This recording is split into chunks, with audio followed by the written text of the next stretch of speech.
Mesdames, Messieurs, chers amis, vous le savez, nous nous présentons aux élections municipales de mars 2020 au port sous l'étiquette « Le port, ça m'aime ». Nos messages en porte-à-porte, en réunion café et en vidéo sont marqués d'une exigence, la franchise. Ainsi, nous avons souhaité nous adresser à vous après avoir validé une charte des valeurs, adopté une méthode de travail, rédigé un programme et constitué une équipe. Une des interrogations légitimes que vous pourriez avoir est notre positionnement par rapport aux autres forces en compétition à ces élections municipales. Nous l'avons dit et nous le répétons, parce que c'est une démarche qui est différente de celle habituellement adoptée par les politiques. Il ne s'agit pas pour nous de battre le maire en place en le critiquant sur tout et n'importe quoi. Il ne s'agit pas pour nous de critiquer nos concurrents. Il s'agit pour nous de vous convaincre pour que vous votiez pour vous, pour nous, avec espoir et non pas par défaut parce que vous ne voulez plus de l'équipe actuelle. Nous devons dès maintenant vous faire savoir notre position afin que vous ne soyez pas surpris demain de nous voir respecter ce que nous proclamons.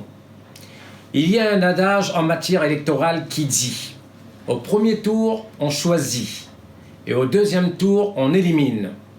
Pour nous, cet adage n'a plus lieu d'être. Soyons clairs, au soir du premier tour, en fonction des résultats, des candidats se retrouvent pour s'unir contre un autre. Leur intérêt est évident, tous contre un. Leur sacrifice est connu, faire de la place sur une liste d'union en bordant des candidats qui ont pourtant fait du terrain jusqu'au soir du premier tour.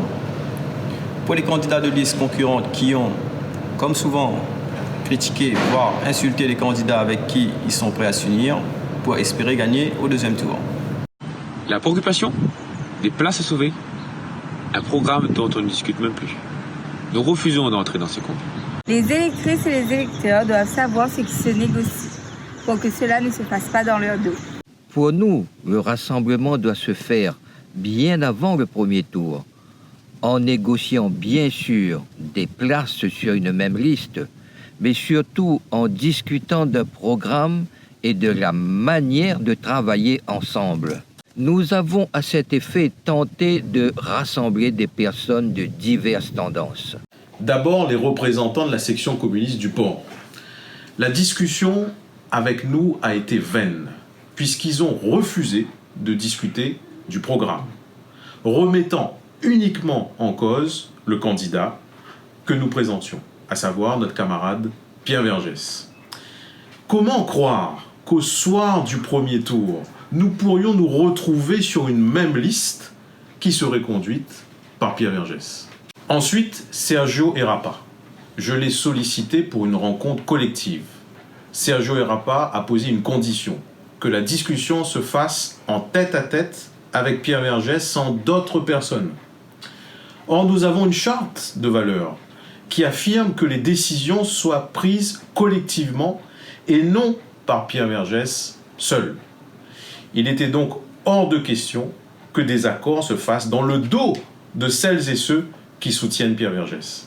Enfin, Loulou Hippolyte, après avoir été à nos côtés au début, il nous a adressé un message où il écrivait d'une part que l'objectif principal était de battre l'équipe actuelle d'Olivier Warou. D'autre part, il regrettait que l'union n'ait pu se faire avec le PCR et qu'il espérait que cette situation évolue pour nous rejoindre.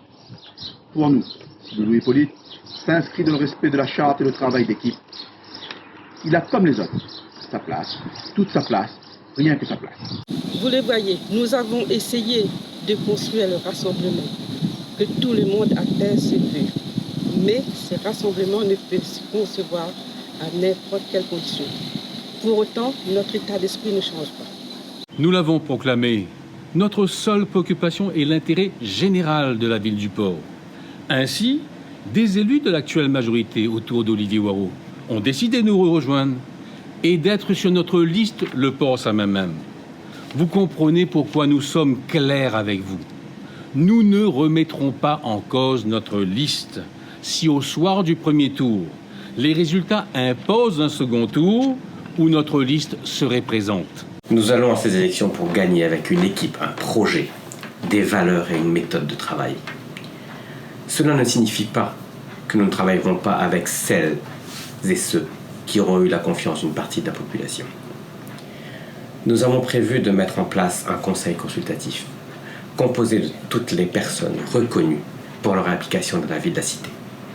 Cette structure sera consacrée, si nous sommes élus, par délibération du conseil municipal et portera le nom de Conseil Bagnan.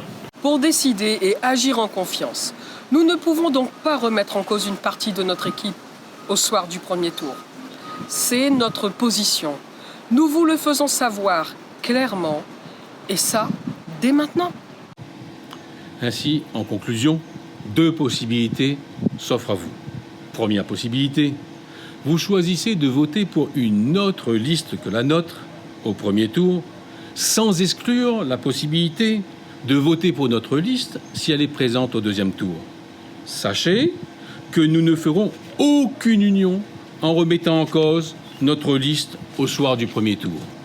Deuxième possibilité, si vous êtes d'accord avec notre charte des valeurs, notre démarche de travail, notre équipe et notre projet, votez dès le premier tour pour notre liste le dimanche 15 mars 2020. Le port, ça m'aime.